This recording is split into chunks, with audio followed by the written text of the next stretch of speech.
আমরা আজ যাচ্ছি নৌকা ভ্রমণে। ঢাকা মেরাদিয়া থেকে আমরা যাচ্ছি গাজীপুরের উদ্দেশ্যে। আসলে ছোটোবেলা থেকে পড়েছি জার্নি বাই বোট, কিন্তু জার্নি বাই বোটটা ভ্রমণটা আসলে যে কেমন হয় এইটা আসলে আর জানা হয়নি। আজ এই বয়সে এসে আজ জার্নি বাই বোট উপলব্ধি করতে যাচ্ছি। জার্নি বাই বোটটা কেমন হয় আজকেই সেটা দেখতে যাচ্ছি। আমরা এখন ত্রিমোহনের দিকে। আসলে চারপাশের মনোমুগ্ধকর সৌন্দর্য। যেতে যেতে আমাদের নাস্তা সেরে ফেললাম। নাস্তা সারার পরে আমরা আবার যাত্রা শুরু করলাম। মাঝখানে একটু বিরতি দিয়ে আবার বোটে উঠে পড়লাম। আমাদের বোট সামনের দিকে এগিয়ে যাবে এখনই। দুই পাশে অপরূপ সৌন্দর্য। আসলে জার্নি বাই বোটটার মজাই এই প্রথম ফিল করলাম। আমাদের নামাজের বিরতি চলছে। জুম্মার নামাজ শুক্রবার ছিল। নামাজের বিরতি শেষে আমরা যাচ্ছি আবার বোটের দিকে। আমাদের বোট সবাই যখন উঠে পড়বে আমাদের বোট তখন আবার ছেড়ে দিবে। আমরা সবাই বোটে ওঠা শুরু করেছি। কিছুক্ষণ পরে বোট ছেড়ে দিবে। এদিকে দুপুরের লাঞ্চের ব্যবস্থা চলছে, রান্নাবান্না চলছে আমাদের বোটেই। আবার যাত্রা শুরু। ছোট নদী দিয়ে যাচ্ছে আমরা, পাশে বিভিন্ন রকমের ছোট বড় বোট যাচ্ছে।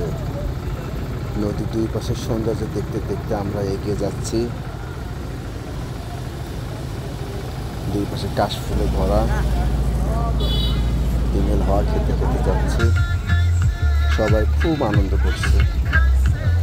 আমরা এখন প্রায় আমাদের শেষ গন্তব্যস্থানে পৌঁছে যাচ্ছি।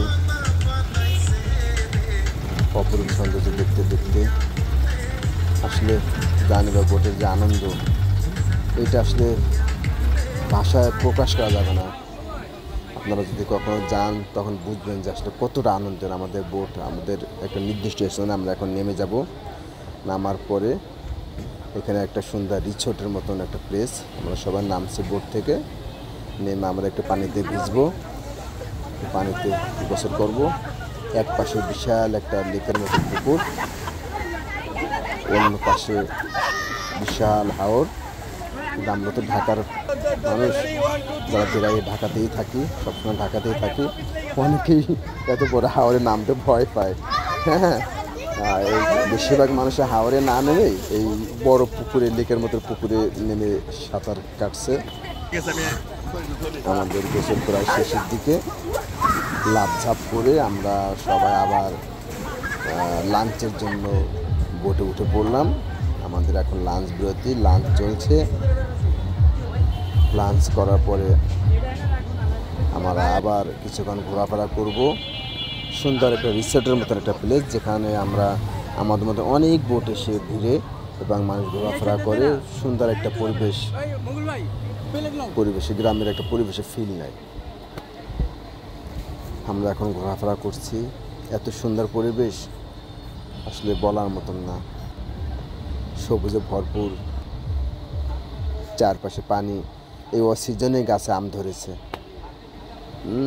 চারপাশে আম গাছ। আমাদের সাথে কিছু হাফেজও ছিলেন, আমার খুব কাছের মানুষ। নাজির আহমেদ খুব ভালো কণ্ঠের মানুষ, খুব ভালো সুমধুর কণ্ঠ। আমরা ঘোরাফেরা করার পরে আমরা এখন একটু ছোটো নৌকা ভ্রমণ, যেটা আমাদের গ্রামে ছোট ছোট বোট থাকে আর কি, ছোট বোটে যাব। এখানে অনেক পাখি দেখা যায়, যে পাখিগুলো মাছ শিকার, বিভিন্ন ছোট ছোট পাখি শিকারের জন্য অপেক্ষা থাকে। এই যে আমাদের হাফেজ সাহেব নাজির আহমেদ, খুব সুন্দর কণ্ঠ। চারপাশে পানি। আমরা নৌকা, ছোট ডিঙ্গি নৌকা ভ্রমণে আছি এখন। অথই পানি, চারদিকে পানি আর পানি। নৌকা, ছোট নৌকা ভ্রমণ, ডিঙ্গি নৌকা যাকে বলে। ভ্রমণ শেষে আমরা এখন উঠে পড়বো আবার আমাদের গন্তব্যস্থানে ঢাকার উদ্দেশ্যে।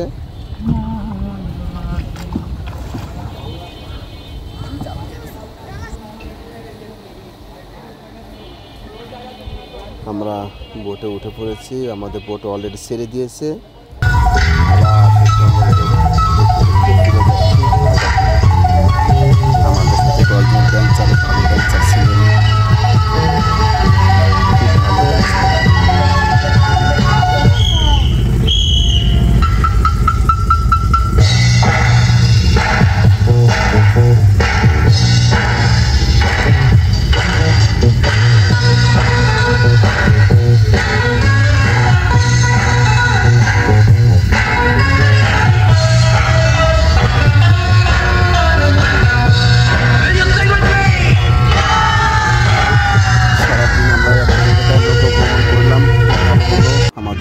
শেষ, রাতের নাস্তা চলছে। আল্লাহ হাফেজ।